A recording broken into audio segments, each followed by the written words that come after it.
Fantastic four first steps में Chris Evans का cameo होने वाला था, बट मूवी के रिलीज होने से जस्ट पहले Marvel insider my time to shine hello ने कहा कि ये र्यूमर्ड कैमियो मार्वल ने कट कर दिया है। बट ये एक ऐसा सीन होता जिसमें स्टीव रॉजर्स का मल्टीवर्सल वेरिएंट नोमैड होता और उसे भी एवेंजर्स डूम्सडे के लिए सेटअप किया जाने वाला था। हालांकि बाद में इस पूरे सीन को रिमूव कर दिया गया, लेकिन फिर से उसी मार्वल इनसाइडर की एक न्यू रिपोर्ट के according Chris Evans as a Steve Rogers हमें डूम्सडे में देखने को मिलने वाले हैं। तो आपके लिए वार्निंग है कि आगे एवेंजर्स डूम्सडे से रिलेटेड स्पॉयलर्स आने वाले हैं। गाइस, अनबॉक्स पीएचडी नाम का एक ट्विटर अकाउंट है जो कि यूट्यूब के ऊपर भी बिहाइंड द सीन्स की वीडियोस को पोस्ट करता रहता है, और उन्होंने बिहाइंड द सीन में एक सेट बिल्डिंग को स्पॉट किया है जिसका कोड नेम है द लूक केज हाउस। ना हो सकता है कि लूक केज हमें डेयरडेविल बॉर्न अगेन की सीजन 2 में देखने को मिले, लेकिन एवेंजर्स डूम्सडे में लूक केज के हाउस को फीचर करना सेंस नहीं बनाता, बिकॉज अब तक एमसीयू की मेन टाइमलाइन में लूक केज को हमने नहीं देखा है, और अचानक एवेंजर्स डूम्सडे में उसके हाउस को फीचर करना सही नहीं होगा।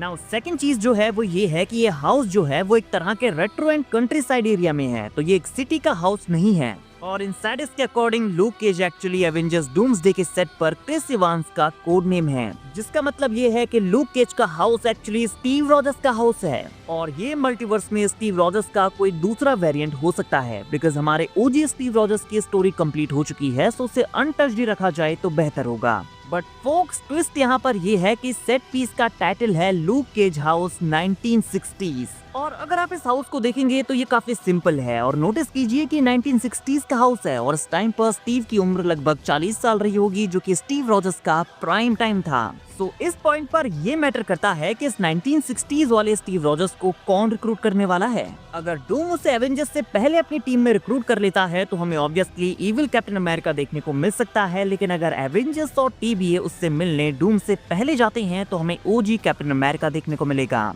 बट अगर डूम यहाँ पर आएगा तो वो इजीली स्टीव को उसके साथ टीम अप करने के लिए कन्विंस कर सकता है, क्योंकि डूम को यही लगता है कि वो मल्टीवर्स को बचाने वाला है और लोकी उसके लिए एक विलन है। और अगर ये हमारा मेन टाइमलाइन वाला स्टीव है जो कि टाइम में पीछे जाकर पास्ट में ही रह जाता है, और उसने एक ब्रांच टाइमलाइन क्रिएट कर ली थी, और अगर डूम उसे ही अपनी टीम के लिए रिक्रूट करता है तो उसके अकॉर्डिंग भी लोकी मल्टीवर्स के लिए एक काफी बड़ा खतरा है, और डॉक्टर डूम उसके लिए भी एक हीरो होगा क्योंकि उसकी शक्ल टोनी स्टार्क से मिलती है। तो डूम स्टीव को इमोशनली भी मैनिपुलेट कर सकता है, और फिर Steve Rogers I can do this all day कहकर डूम का साथ देने के लिए रेडी हो जाएगा। वैसे यहाँ पर एक और पॉसिबिलिटी है कि क्रिस इवांस हमें एज अ ह्यूमन टॉर्च यहाँ पर देखने को मिल जाएं, जैसे कि डेडपूल एंड वुल्वरीन में हमने उन्हें देखा था, और ये हो सकता है कि 2005 एंड 2007 वाला क्रिस इवांस का ह्यूमन टॉर्च हो, जहाँ पर ये पूरी फैंटास्टिक फोर की टीम ही अपीयर हो जाए। लेकिन इन लीक्स के अकॉर्डिंग जो ये हाउस हमें देखने को मिला है, तो लगता तो नहीं कि ये ह्यूमन टॉर्च का घर होगा। ये country side house one and only हमारे स्टीव रॉजर्स का ही हो सकता है। एंड गाइस, लास्ट वीडियो में मैंने ये बताया था कि मार्वल स्टूडियोज बहुत जल्दी एवेंजर्स डूम्सडे की सेकंड चेयर कास्ट अनाउंसमेंट करने वाला है, जो कि हमें इस मंथ के एंड में देखने को मिल सकती है।